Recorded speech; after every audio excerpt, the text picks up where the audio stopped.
Welcome to A Magical Life, Health, Wealth and Weight Loss. I'm your host, Magic Barclay, lead practitioner at Holistic Natural Health Australia and #1 bestselling author.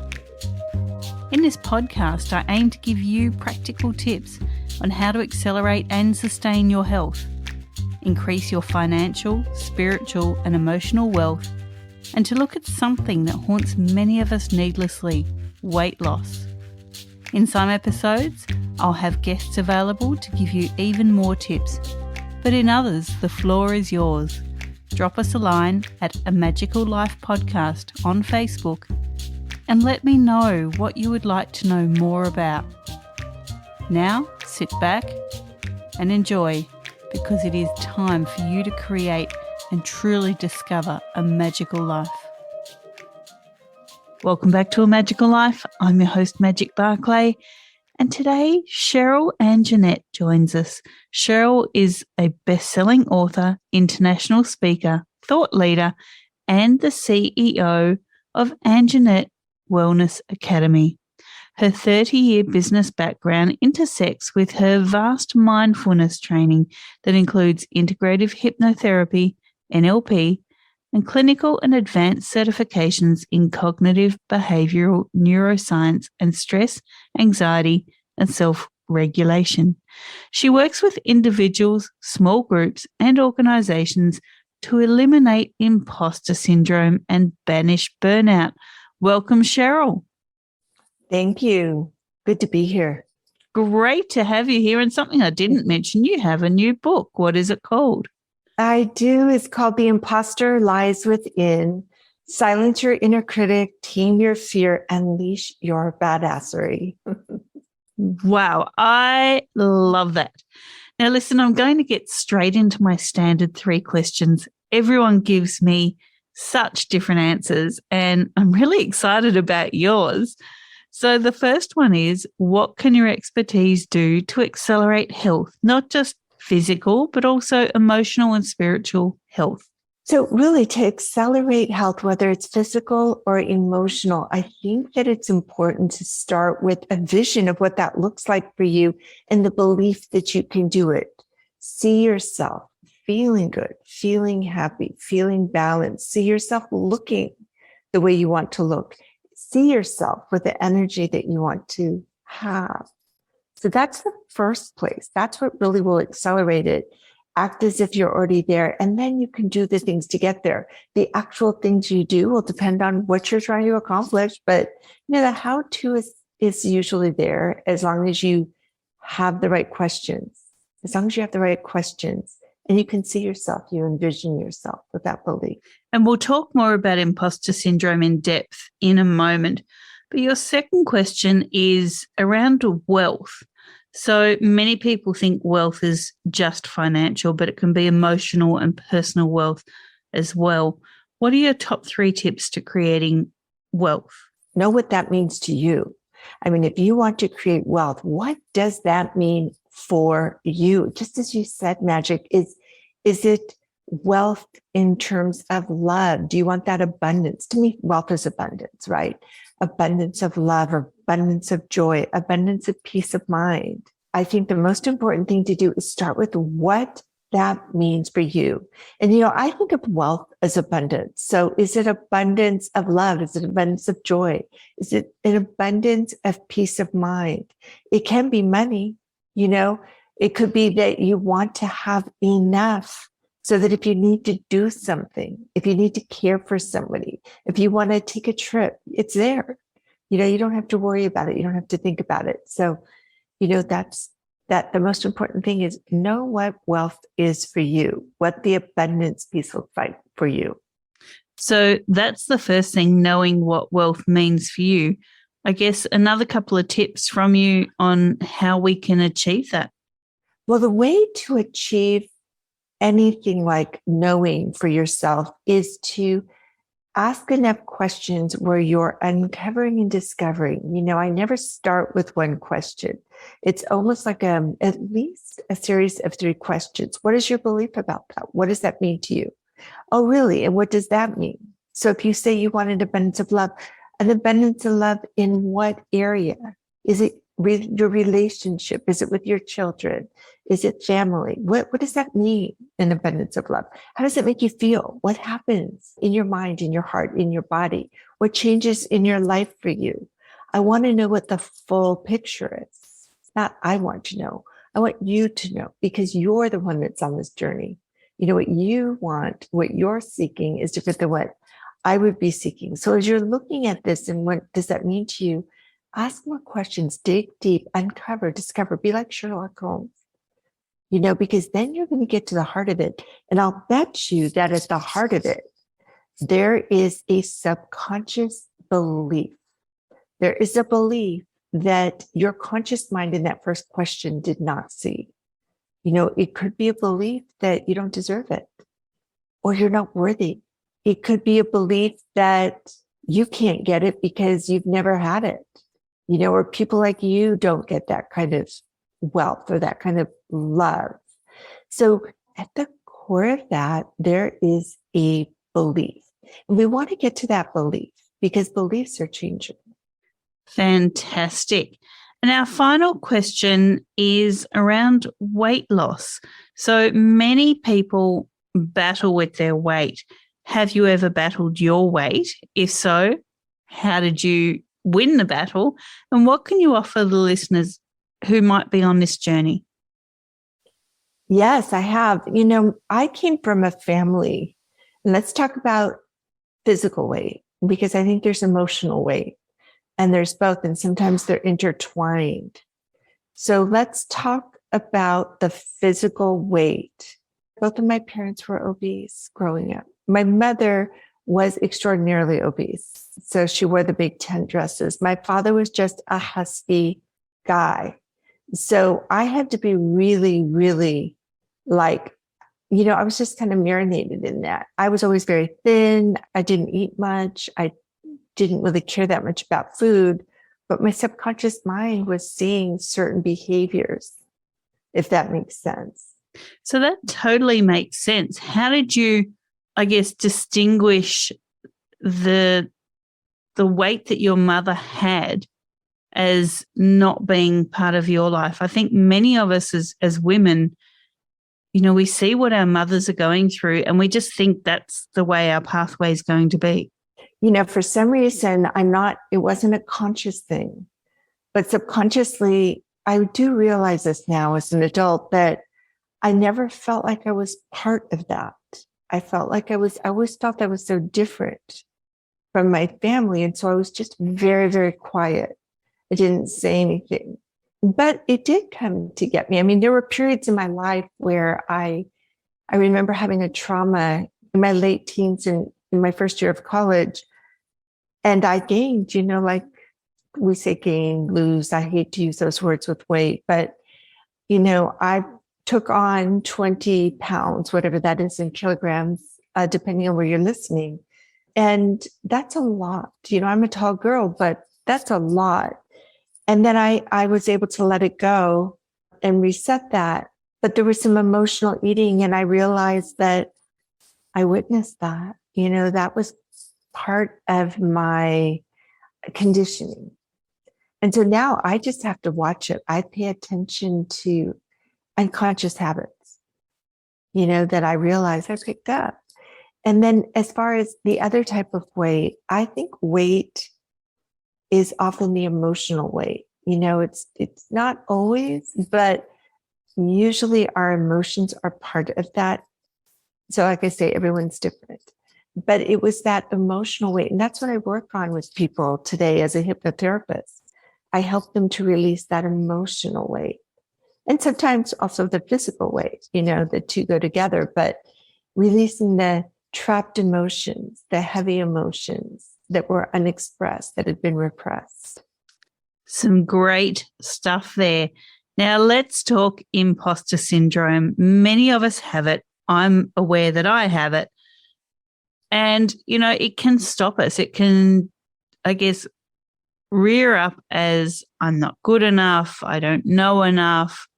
I haven't worked in this job long enough. I'm not a good mother. Like we think these things quite often, and we see ourselves playing these prophecies out. And it's all due to this thing called imposter syndrome. Can you explain to listeners what it is and how it might be creeping into their lives? Yes, absolutely. So first and foremost, let's just define what imposter syndrome is, because there's a lot of confusion out there. So imposter syndrome is a psychological pattern where someone feels like they're not good enough in spite of their accomplishments. Now, I want you to give emphasis to the fact that it's a pattern, right? Because this is habitual. It's not just our behaviors, but our beliefs, our thoughts, our self-talk become patterned, and also that it's in spite of.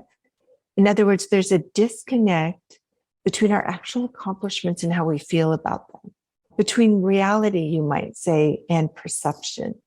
So we internalize this feeling of not good enough, even though there's evidence to the contrary. We are good enough. And that's why it's really strange, right? You know, it's like, okay, wait, it's right there. My conscious mind can see it. I have the degrees. I've done this. I'm successful. And yet no matter what it is, I feel like I'm going to be found out as not being as good as other people think I am. So there's just that disconnect. Now, one of the things that, and this is just my working with people, one of the things that, this is a small thing, but some of these small things are big, right? Is the first thing I like to encourage people, if I can, is to, well, I'll tell you two things. One is, rather than saying that you have it, which kind of tells your subconscious mind that you own it, this is yours, I like to say we experience it. I don't own this. This is part of an experience I'm having, you know. An experience is easier to put in the past, just like, you know, saying I have a disease, I have asthma, I have cancer, I have whatever that is, depression. I'd rather say I'm experiencing this. Doesn't that sound like it's something that's easier to kind of set outside of me? It's not mine. I'm not going to own it. And the second thing I like to say is, a lot of people will say, I suffer from this, or I struggle with this.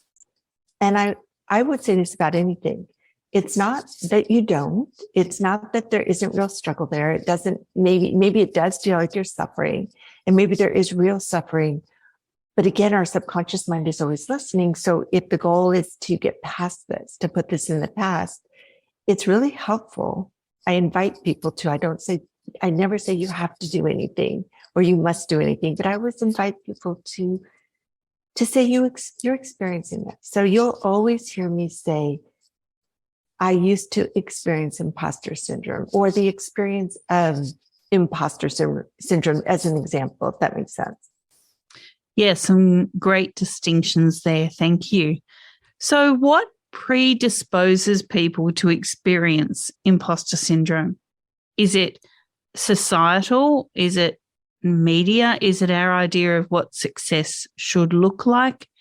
Like, what is the predisposition there? Yeah. So really what I like to look at that is your belief system. And we're not necessarily predisposed, but it can feel that way because it goes so deep. So when we look at overcoming imposter syndrome, at least through my methodology, we do what I call an inside out and an outside in approach. And the inside out is really looking for the root cause, really going in deep and saying, where did these deep-seated beliefs come? These feelings of I'm not good enough, or I'm not worthy, or I'm not deserving, or my voice doesn't matter, or I don't matter, right? Who cares? Who would want to hear from me? Why should I raise my hand? I better play small. These are all deep-seated beliefs. And the majority of them came when we were quite young, and then they just got layered on. So what happens is we're very young, and these can come later as well, but let's just start with when we're very young, kind of those imprint years, 3 to 7 years old.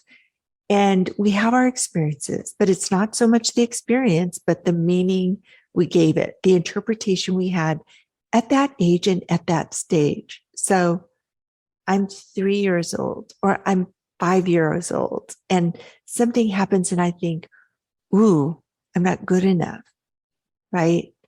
Well, my little mind, and by the way, our minds, regardless of what age, look for evidence to make us right. It's just the way we're wired. So something else happens.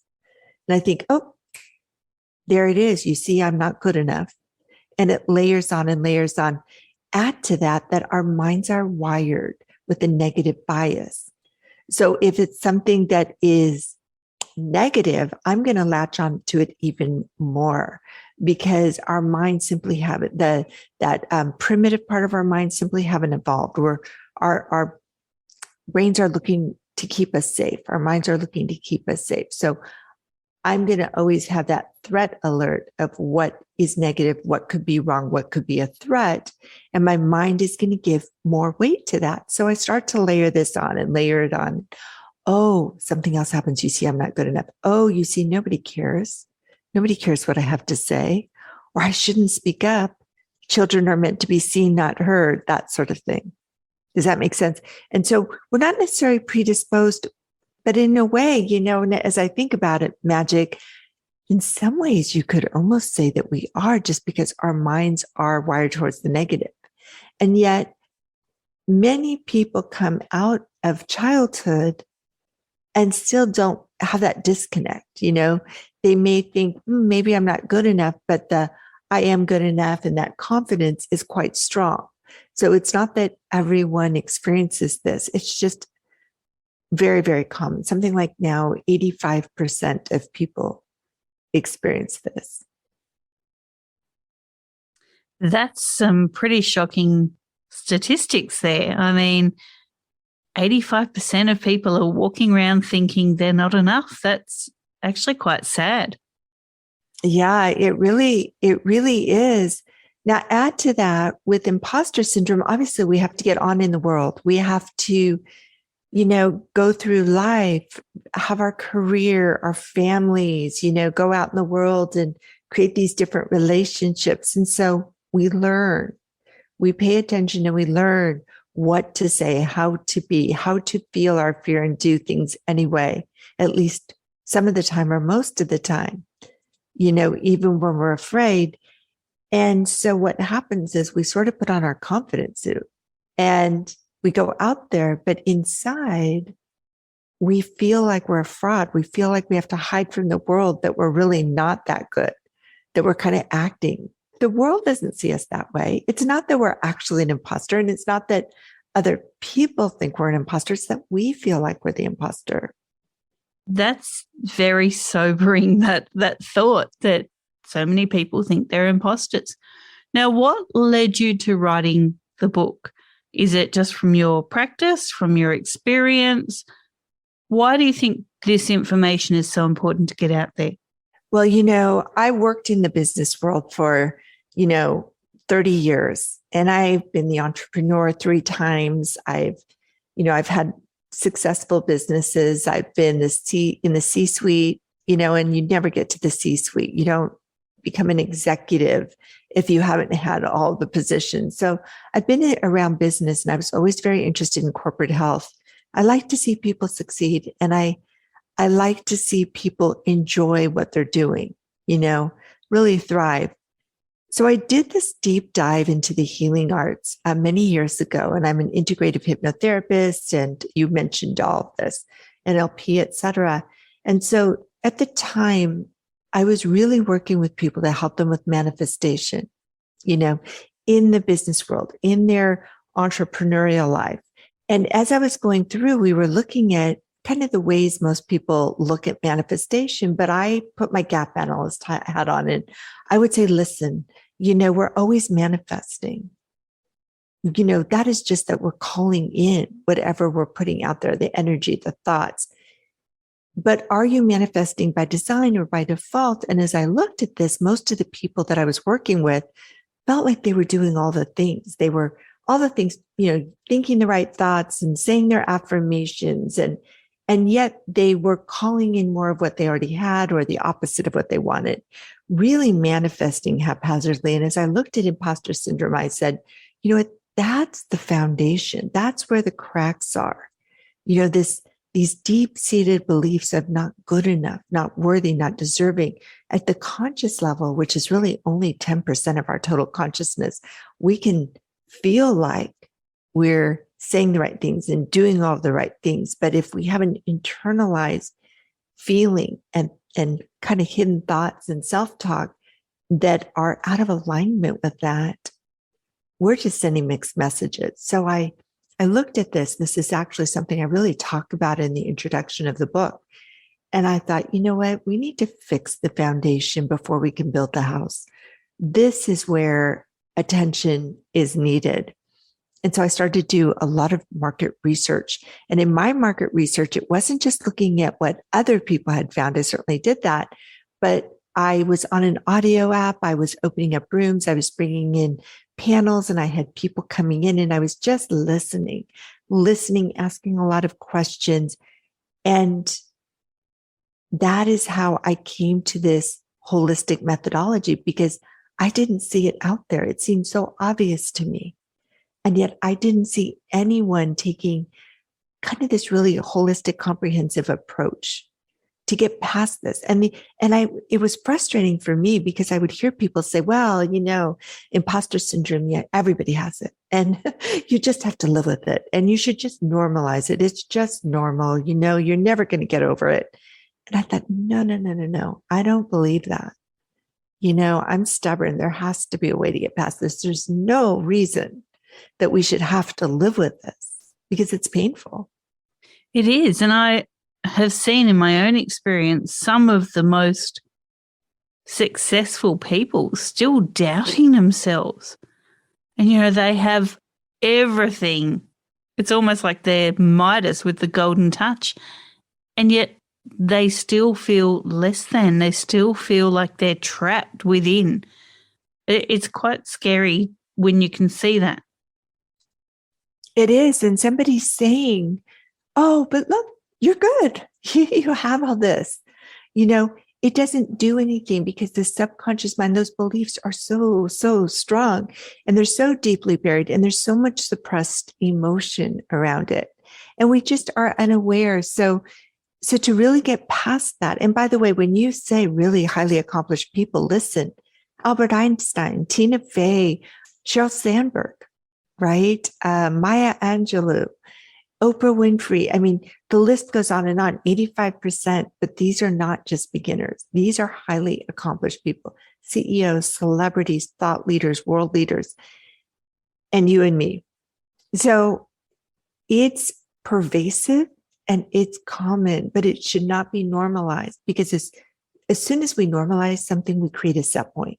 We accept it as our new normal. So I say reject that, reject normalizing it. But understand that it is common, which means you're not alone. It's not everyone. It's 85%, 15% of people then do not experience this. So let's choose to be part of the 15%. But there's a way past it. So when you do the deep dive, and again, as an integrative hypnotherapist, what I do, and I do this all over the world, I do this remotely, but I help people go back and to find the root cause, and to meet that child at that age and at that stage, and allow that child to emote. We listen to, your little girl, your little boy, right? We let them emote because they either were not allowed to, no one was listening, or they were so young, they didn't have the words, a way to express the fear, the confusion, the doubt. And then we heal that. We help them change that story. And it's not that an experience didn't happen, but oftentimes we've misinterpreted it, because our little minds, saw an experience like it's dark, or there are monsters in the closet. I'll give the example that everyone knows. There's monsters in the closet. No, see, let's turn on the light. You see, there really are no monsters in the closet. So sometimes it's easy to change the story, because we can show them and we can listen to them. And we can say, you see, I know you're afraid, but look, there's nothing to be afraid of. And look, we're safe. Look at how well we're doing. Other times there really was trauma. There really was drama, right? It was difficult. So we're not going to change the experience, but we can change the meaning that child, not the adult, the child gave to it. We can help them rewrite the story. We can show them that they are safe, that that we're doing okay, and that they are loved, and that their voice matters. And then we help that child to heal, and we bring them back into the fully integrated adult, because that's what our inner child is. When it's wounded, it's almost like apart from us. We call it our parts, but it's almost like it feels like it's apart from us. And so we help to integrate that child. And that's a lot, not all of it. That's a lot of that reprogramming the subconscious mind. And then the repatterning is really important, because we do have neurological pathways in our brain. And as I said, our thoughts become patterned, our beliefs become patterned, our self-talk becomes patterned. And so we need to practice if you want to get past imposter syndrome. I try not to say you have to do this, you have to do that.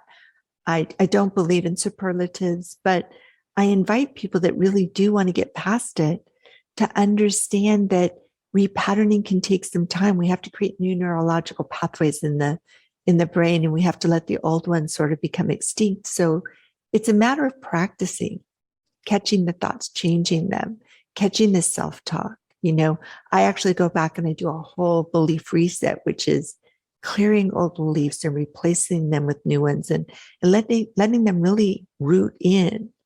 And it sounds woo, but it's actually quite scientific. So many people, I guess, now have an idea of imposter syndrome, what they're looking for, the patterns, maybe the early childhood or the inner child expression of this. What are some ways forward once you've recognized this? You've mentioned a few techniques and tools here, but what are some ways forward? Like, how do people work with you? How do they get past this blockage? Yeah, it's such an important question. So if you choose to do this on your own, I would encourage you to take a holistic approach. I would encourage people, and sometimes that's scary because things have been buried for so long, but I do have some meditations that help people kind of go in and meet their inner child and look for those things. But I would encourage to do the inside and the outside. In my book, I have 20 exercises throughout the book. So you can start by getting the book if you're interested in that, because that really does take you on a journey. It takes you from awareness to insight, to alignment, to integration. And people really refer to it almost like having a book and a workbook in one. They'll dog ear it, they'll highlight it. But if you do those exercises, they really do work. And it takes you into those different stages, the awareness. If you're interested, I find it sometimes difficult to do all of this on your own because it's hard to find. It's easy to self-sabotage, And so I do a couple of things. I work with people one-on-one, but because so many people like the idea of a group and having that whole support, I also created a group program. So that's another way to do it. And the group program is really nice. I call it a voyage past self-sabotage. And the truth is we get you past imposter syndrome, not just self-sabotage, but it's a 6-month voyage. And I call it a voyage because I don't believe that we need just another course. So often we know, but then we feel, and it's really important to get from knowing to doing. We need to traverse that gap. We need to find a way past the knowing into the doing, the actual transformation. And so I put this group together with the learning, but the coaching, the group coaching, and then the group. And what has happened through that process is that we have 100% success rate. People are having the major breakthroughs and their lives are changing. They're stepping up. They're feeling good about taking on opportunities. They're getting excited instead of anxious about the different opportunities. They're asking for their worth. They're raising their hand. They're feeling confident. And, where they might have equated that with arrogance, they don't see it that way anymore. They just feel quietly confident. They feel good about their accomplishments. They're connecting, they're aligned. And so that's a really nice way to do it. And then, if it's not the course, if it's not one-on-one, if it's not the book, there are some really good exercises, things you can do that will help you just move forward and feel better. But to truly get past it, I think it requires doing the inside out work as well as the outside in. I think it really takes a holistic approach.